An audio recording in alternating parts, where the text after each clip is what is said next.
Hello, listeners. Thank you for joining me on 21st Century Native Leaders. I hope you enjoy this podcast episode with my guest today. Follow me on Facebook, 21st Century Native Leaders, or Navajo Podcaster. I'm also on Instagram as Navajo Podcaster and on Twitter, Navajo Podcaster. Thank you. I hope you enjoy. Hello, listeners. Thank you for joining me on 21st Century Native Leaders. My name is Peter Deswood III, and I am here with Pfawnn Eskee. Pfawnn is the founder and director of We Are Navajo. Thank you for joining me, Pfawnn. Mm-hmm. So tell me a little bit about yourself, your tribal affiliations, clans, where you come from. Yeah, so my name is Pfawnn Eskee. I am Bitani, Totachini, Kinlachini, and Tanizani. And I am from Red Mesa, Utah. And my family I'm from the Warrens. They're kind of a big powwow family and traditional family out there. A lot of people know us and come to us and things like that. So that's who I am and where I come from. Well, that's awesome. So tell me a little bit about your career, some of the highlights, and how you got to creating We Are Navajo. Yeah, so I have a master's in social work and I'm licensed in the state of Utah. So my actual kind of real job is I'm a therapist, a behavioral health therapist here with Utah Navajo Health System. And doing that, I went to a behavioral health conference out in Portland, and I went to one of the sessions for We Are Native, and I was just kind of completely amazed by the website that they had and what they were trying to do with their website and social media.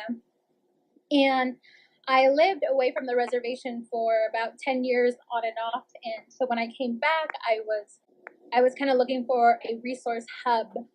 And that's kind of where We Are Navajo came from, is that we wanted a kind of resource center all in one place that would show, if a mom was looking for WIC services, they could just come to our website, look at the families and children's area, and find all the resources available to them. Or if they were a high school graduate and they want to go to college, it's hard to find scholarships. So we have scholarships all in one area. That's kind of where it came from, was just like I needed help finding resources, and I'm sure a lot of people did too. And so we just kind of wanted to make it easier, and so we just kind of all put it in one place. Wow, that's powerful, and I think that's one thing that a lot of natives, they don't know where to find those resources and how to navigate that process. And I'm glad that's something that you look to do. So, where did you get the idea to start We Are Navajo? I met up with the people who made We Are Native. I met them at another conference following the first one I saw them at, and I just made that contact with them and, just told them I was interested in building something very similar to what they were doing, and I wanted help on how to do that. How do I start that process? How did you guys start the website? And they were great. They were all in, and we met up in person at another conference and kind of they just took my ideas and we went back and forth of like, maybe this will work or maybe you should go down this route. And we actually ended up going with the same web developer they did. And so it was super easy because they understood what We Are Native is doing. And so they understood my vision of making it just We Are Navajo and basing it across a lifespan, because they focus on just kind of adolescent teens, but we focus on the lifespan. So anything from mothers who are pregnant and young children to elderly and seniors, providing resources to all of them. Wow, that is so cool. So then talk with me about some of the challenges you faced starting your organization. It's hard to find information, like everyone says, you have to know people to know that, so-and-so does this, or this building, that's what they do. And so that's been the real challenge, is that a lot of places around here don't have websites, or they don't have things on the internet that we could just find and just kind of upload it to ours. And so the beginning process of our website was a lot of transcription. So taking something that we either heard at a meeting or was written down, and then just typing it all up, and then I have to input that in our website, and that's been the most challenging part, is just looking for those resources and transcribing it onto our website. But also that everything changes, applications change, deadline changes, people change, their contact information changes. So just trying to keep up to date with everything. So I noticed you have a pretty large social media presence as well. Talk with me about that process. How did you get your name brand out there? That was a lot of We Are Native too. When we weren't even done with our website yet, they were really adamant that I should hurry up and get those usernames. Hurry up and get We Are Navajo before someone else does. And that was pretty easy, I think, except our Twitter isn't We Are Navajo. I think it's WER Navajo. I'm not sure. One of the accounts, it's not fully We Are Navajo. And so they just said, hey, social media is a big thing and you should go that route. Also, just to promote stuff, promote your website, promote events. And that's something that we're doing differently than they are, is that we post things like there's a shoe game this weekend or there's a powwow this weekend. A lot of places don't do that. And that's how people get information too, is social media. A lot of people, Facebook is their newspaper basically. And so we just wanted to hit that too. Hit that audience and make sure that they are aware that we have a lot of services and information available to them. That's awesome. And I think I remember meeting you at the San Juan College health fair or community fair or something like that. Do you attend those pretty regularly? People invite you to come and do keynotes and whatnot?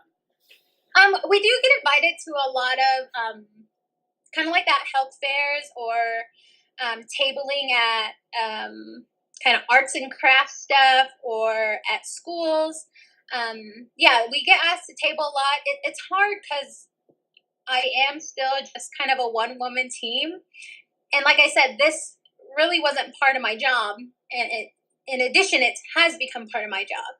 And so trying to find time to still do therapy and still try to attend these events has been difficult, because I also have a personal life where I have a child, and trying to fit all those things in has been difficult. But I'm super thankful that people want us to be there and they want to see that presence of We Are Navajo. And hopefully we can start to attend more of those events, because it's great outreach. We love talking to people and making sure that they are aware that we're there and we want to help. Right.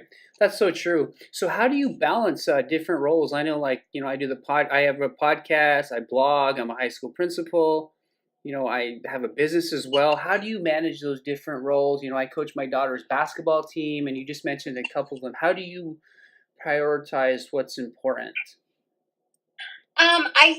That was difficult when we first started this website, because it's not just like a 8 to 4 job, because people will message me on social media on We Are Navajo's accounts at midnight, at 2 a.m., at 6 a.m., and at first I would reply as soon as I got those messages.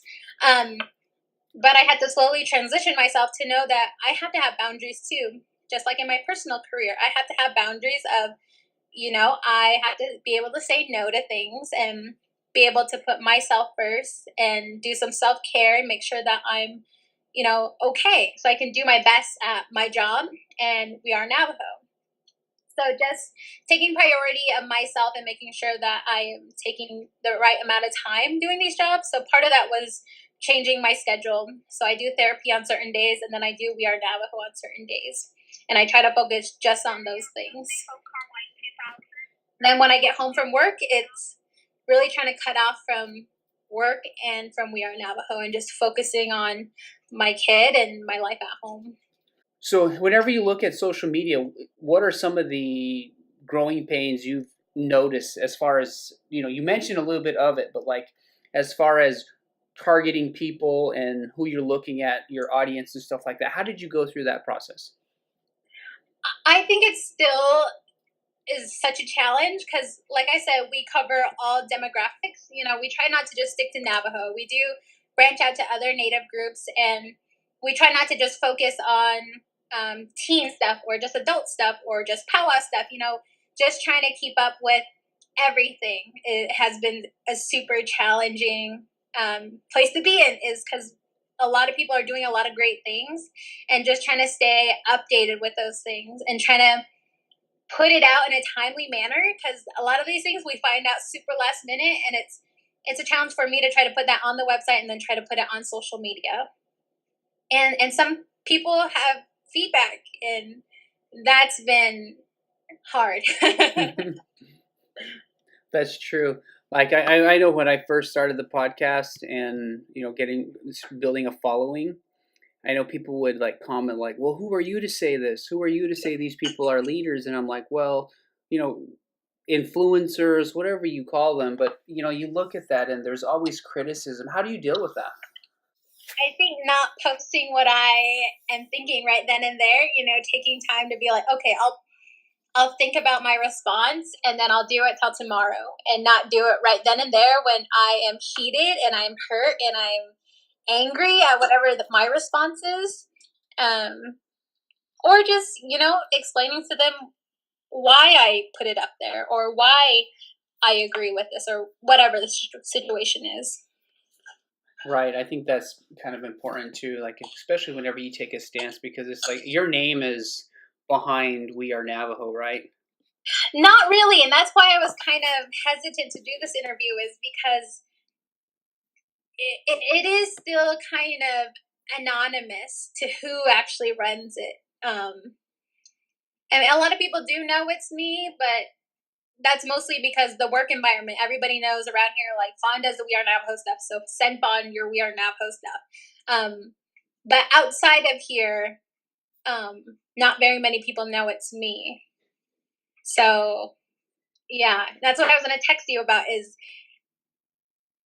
I do like that nobody really knows. Uh-huh. Because I do have a personal Facebook, Twitter, everything, and my views aren't what We Are Navajo's views are, and I have my own personal views, interest statements, personal comments to everything, and I don't want it to become something that's, well, because she said it in her personal account, that means that's what We Are Navajo believes, because that's not true. Mm-hmm. That's difficulty. Yeah, I can definitely see that, and I mean that's one of the reasons why I kind of keep some of my stuff separate as well, and try not to cross over, what goes on in my life, like my personal Facebook or my personal. Actually, I don't even have a personal Instagram. It's all Navajo Podcaster, but I just didn't want to cross those. I guess those social media following audiences crossing over, so I try to keep them separate as much as possible.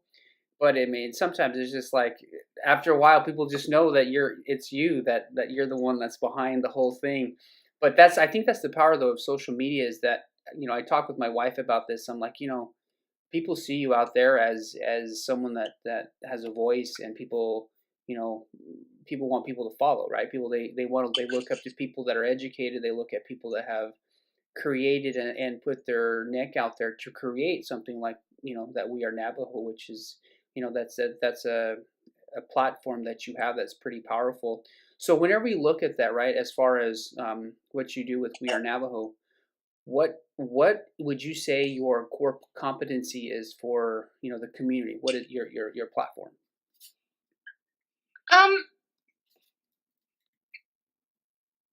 I think we're very open to everything. I feel like we really try to be unbiased to anything. And I think that was a real struggle, especially during the election, trying to post both sides, and even just things like LGBTQ youth and things like that, the two-spirited activities that go on. I know, like, we get a lot of flack for that because people don't agree with those things, or We put up posts about, gun safety.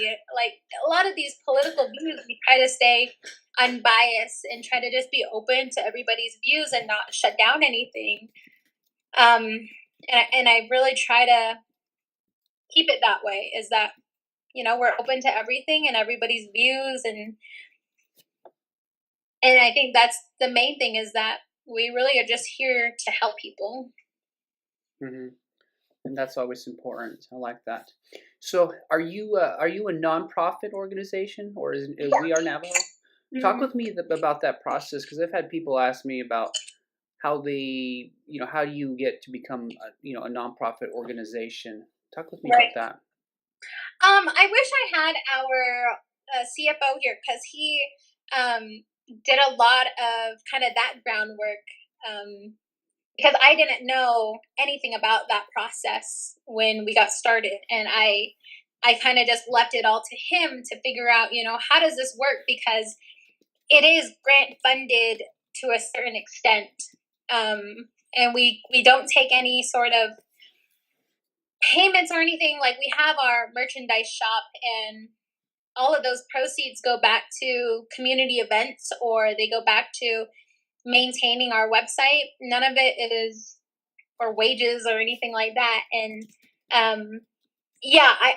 honestly don't know much about how we got that process done and everything. Oh wow, that's interesting. What about branding? Who does your marketing? I do. Like, I do everything. We did go through Jared Yazzie, OXDX. He's the one who I worked with to do our logo. And so, yeah, he made the logo, and we just started from there, doing water bottles, T-shirts, pens, stickers, temporary tattoos, and stuff like that.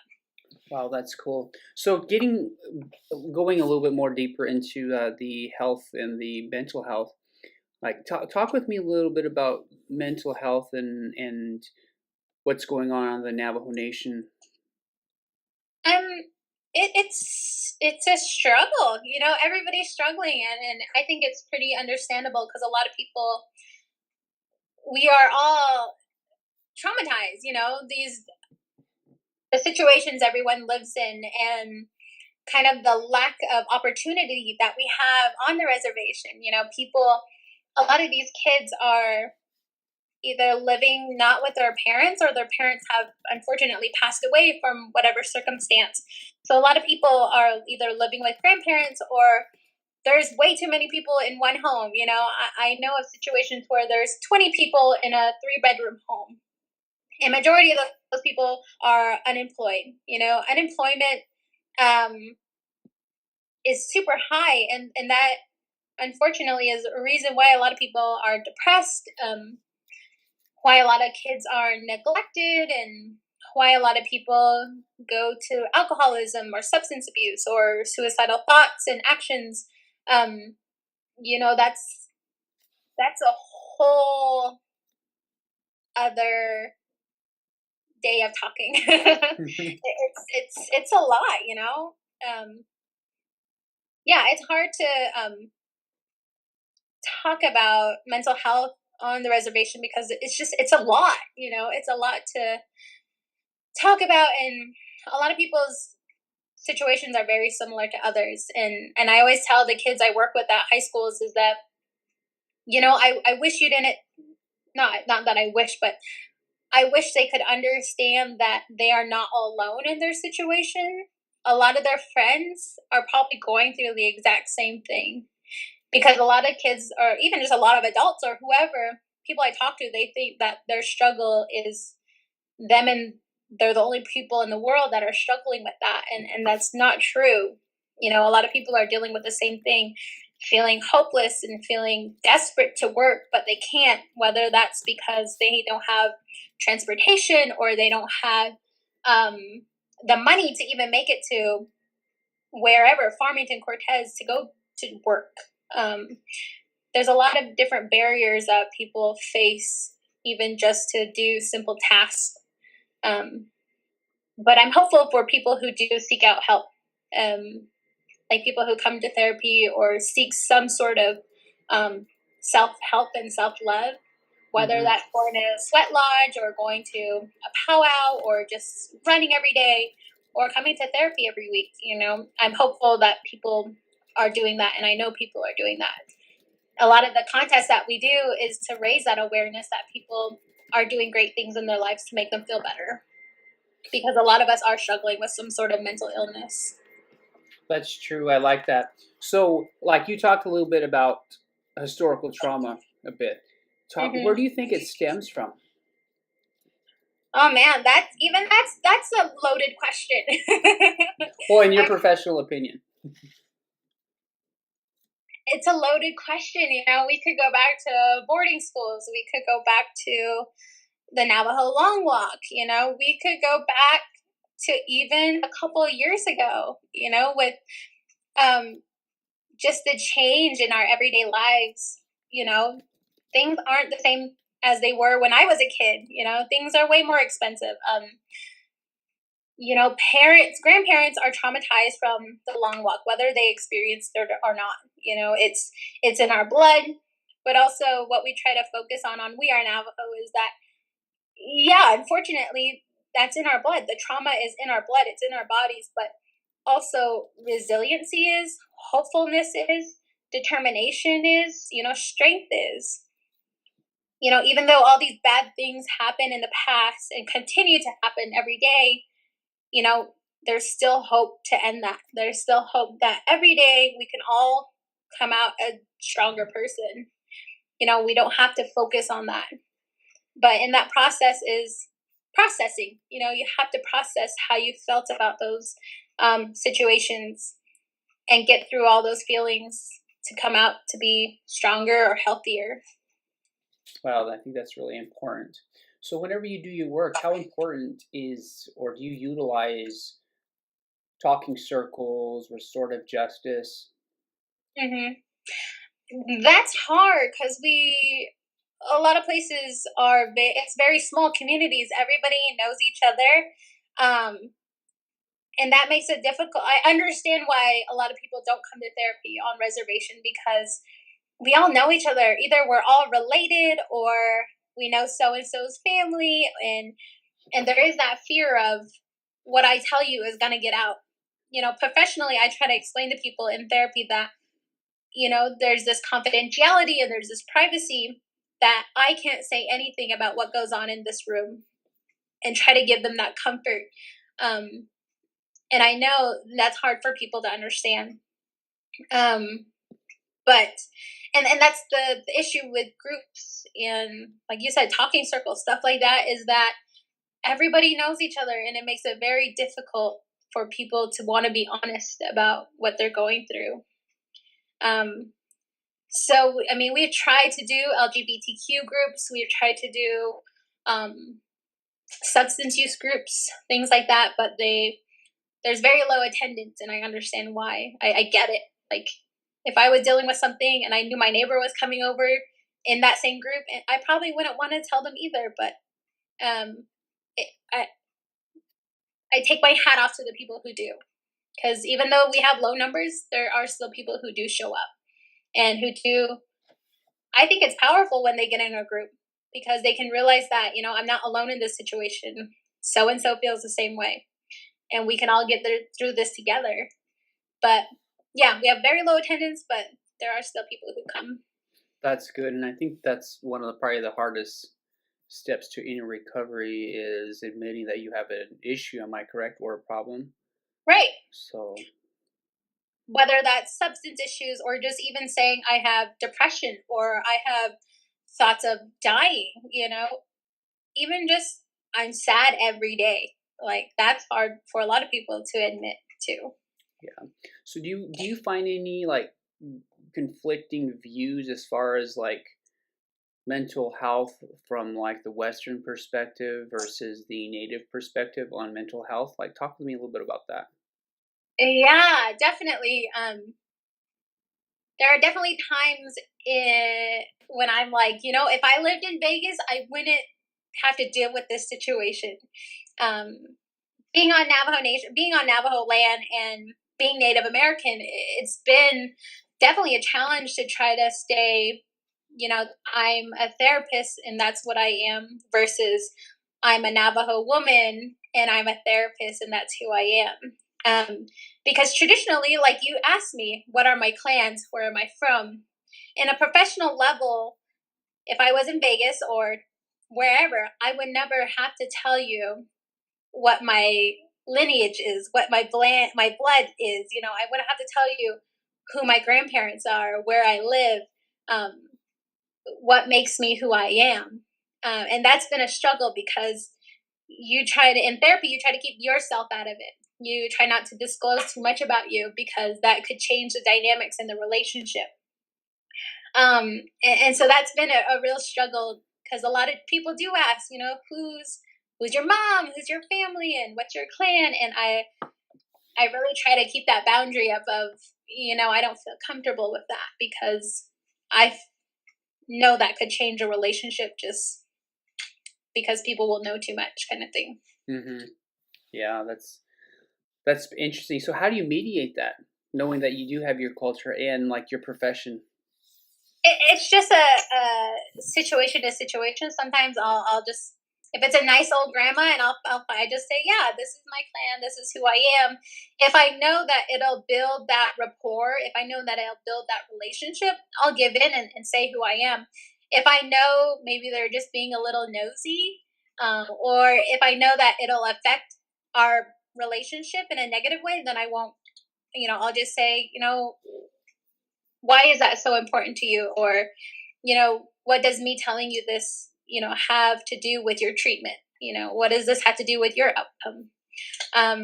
Trying it that way. But there's also difficulties with suicide prevention and sexual assault prevention, things like that, where in our tradition, you don't talk about those things. You don't talk about death because of your traditional views, and that's been a real struggle in our community, is that it happens so often but people don't want to talk about it. And what we know in our profession is you have to talk about it, you have to address it, and that's been a real struggle.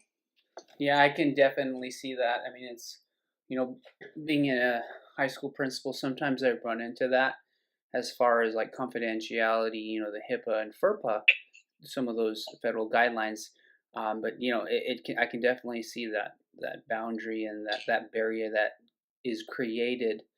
So, well, that's awesome. So then, like, if you think about it, what are some ways, like just two or three ways that we can help connect with our youth and try to help them out? Mm-hmm. I think just being super open to whatever it is that they want to talk about or express to you, even just having that availability and consistency is a huge thing. That consistency with anybody is a huge thing, but especially with youth and especially with children. Children who are going through something traumatic, consistency and predictability is one of the best things for them. So if you can tell them, I'm here for you whenever you need me, and I will listen to you whenever it is that you wanted me to listen to you, that's huge for some kids, and especially if you follow through with that. And having no judgment, because a lot of these younger youth are dealing with things that, we never dealt with or older generations never dealt with. And they have thoughts and beliefs way different. And just being open to that, having that openness, availability, and consistency, I think is extremely important to be able to, sympathize with them or have compassion for them, and just for them to be open to you too. Because Mm-hmm. a lot of kids are shut off because they're fearful of the feedback that we're going to give them, or that we're going to think these negative things about them, or tell them, don't talk about those things, don't think those things, don't feel that way. And that shuts down people, especially our youth. Right, that's so true. I do see that quite often. So, is there anything else you would like to add? Do you want to do a shout out for your We Are Navajo, for your work? Sure. Yeah. If you're, if you ever need medical services, come to Utah Navajo Health System. We are in Montezuma Creek, Monument Valley, Navajo Mountain, and Blanding. We offer dental, just regular health services, behavioral health. And if you're ever looking for any other type of resources, come to wearenavajo.org. We have everything from if you got diagnosed with something and you don't understand, like, how did I get this, or how did this happen, or what's the best treatment options. We have a health resources place where you can type in your diagnosis and it'll give you so much information about what it is, what type of symptoms you have, what are the best treatment options, and all that kind of information. Or scholarship information. We have recipes, we have monthly contests, we have a calendar of events. If you ever want us to put out your event, you can definitely email us at wearenavajo@gmail.com. It's just R, like the letter R. Just definitely email us your flyer and we'll put it out on our calendar. We'll put it out on our social media. And if you ever have any questions, definitely reach out to us, social media, and on our website. We definitely respond. That's awesome. And how can people contact you besides the We Are Navajo Gmail? On all of our social media, on Facebook, Instagram, Twitter, whichever, just DM us or email us, whichever way. Put a comment on one of our posts. Either way, we always get back to people. That's awesome. Hello, listeners. I hope you enjoyed this podcast episode with my guest today. Follow me on Instagram, Navajo Podcaster, also on Facebook, 21st Century Native Leader, or Navajo Podcaster. Thank you. I hope you enjoyed. Have a good day. Agone.